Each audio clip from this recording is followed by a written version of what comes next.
मित्रांनो, तुम्हाला अहिल्यानगरमधील कोपरगाव या गावामध्ये आर-टी-साठी किती शाळा पात्र आहेत हे तुम्हाला जर जाणून घ्यायचं असेल तर हा व्हिडिओ नक्कीच तुमच्यासाठी आहे.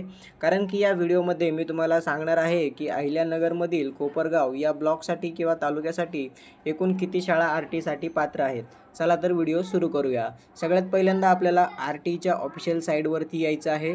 इथे आल्यानंतर आपल्याला एक ऑप्शन आहे, इथे पाहू शकता एक ऑप्शन आहे आपल्याला list of school along with approve fee. तर यावरती क्लिक केल्यानंतर आपल्यासमोर असे दोन ऑप्शन दिसतील. यामध्ये आहे स्टेट, तर इथे महाराष्ट्र हे ऑटोमॅटिक सेट राहणार आहे. त्यानंतर डिस्ट्रिक्ट या ठिकाणी तुम्हाला जिल्हा जो आहे तो सिलेक्ट करायचा आहे. आपण अहिल्यानगरसाठी बघत आहे तर इथे आपण अहिल्यानगर हे सिलेक्ट करणार आहे. जर तुम्हाला तुमच्या जिल्ह्याचं बघायचं असेल तर तुम्ही तुमचा जिल्हा इथे सिलेक्ट करून पाहू शकता. तर आपण इथे अहिल्यानगरसाठी पाहत आहे, अहिल्यानगर सेट केलं आहे. त्यानंतर सर्चमध्ये बाय ब्लॉक यावरती आपण क्लिक करणार आहे. त्यानंतर ब्लॉक किंवा तालुका निवडा हा ऑप्शन दिसेल. तर इथे आपण कोपरगाव यासाठी बघणार आहे की या गावासाठी आर-टीच्या किती शाळा ज्या आहेत ते पात्र आहेत आणि कोणकोणत्या शाळा आहेत त्यांची नावं काय आहेत. तर इथे आपण आर-टी कोटामध्ये इथे ऑल आणि आर-टी असेल तर इथे आर-टीवरती क्लिक करून घ्या. अकॅडमिक इयर 2025-26 हे असेच राहू द्या आणि त्यानंतर सर्चवरती क्लिक करा.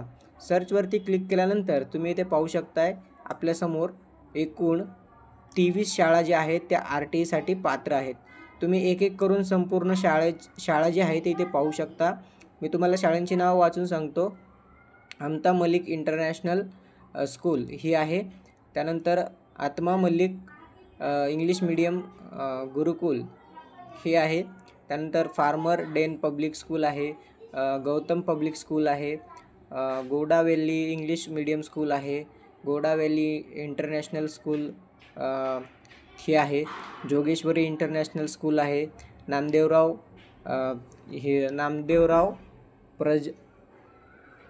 परजाने पाटील इंग्लिश मीडियम स्कूल ही आहे. त्यानंतर रेनबो इंटरनॅशनल स्कूल. भरपूर साऱ्या अशा ज्या शाळा आहेत त्या संपूर्ण शाळा जे बघायला गेलं तर 23 शाळा आहेत. या संपूर्ण तुम्ही पाहू शकताय ऑनलाईन या वेबसाईटवरती. या कसं पाहायचं ते मी तुम्हाला सांगितलेलं आहे. या पद्धतीने तुम्ही हे पाहू शकता. आता इथे आपण पाहू शकता की जर एखाद्या शाळेची तुम्हाला संपूर्ण माहिती पाहिजे तर तुम्ही त्या शाळेवरती एकदा क्लिक करा. क्लिक केल्यानंतर तुम्हाला संपूर्ण माहिती जी त्या शाळेची आहे ती सगळी इथे तुम्हाला बघायला मिळणार आहे. त्या शाळेचं गुगल लोकेशन भेटेल, त्याचं ईमेल ID भेटेल, शाळेचा कोड जो आहे तो भेटेल. त्यानंतर संपूर्ण जी माहिती आपल्याला लागेल ती सर्व भेटेल की शाळेचा बोर्ड कोणता आहे, याच्यामध्ये शिक्षण कितवीपासून कितवीपर्यंत दिलं जातं, सर्व माहिती इथे दिलेली आहे. आर-टीसाठी मागच्या वर्षी 11 सीट रिकाम्या होत्या आणि टोटल स्ट्रेंथ जर बघायला गेलं तर या शाळेची 33 विद्यार्थ्यांची स्ट्रेंथ आहे. ॲडमिशनसाठी पहिलीसाठी ॲडमिशनसाठी 5 वर्ष 11 महिने आणि 15 दिवस कमीत कमी वय पाहिजे तुमच्या मुलाचं. आणि मॅक्सिमम इयर म्हटलं तर 7 वर्ष 5 महिने 30 दिवस. याच्यामध्ये जर तुमच्या मुलाचं वय असेल तर तुम्ही ममता मलिक इंटरनॅशनल स्कूल यामध्ये तुमच्या मुलाचे ॲडमिशन नक्कीच करू शकता. त्यानंतर इथे संपूर्ण माहिती तुम्हाला मी सांगण्याचा प्रयत्न केलेला आहे. व्हिडिओ आवडला असेल तर व्हिडिओला लाईक करा. चॅनलवरती पहिल्यांदा आला असाल तर चॅनलला सबस्क्राईब करून नोटिफिकेशन बेल ऑन करून ठेवा. धन्यवाद. जय हिंद, जय महाराष्ट्र.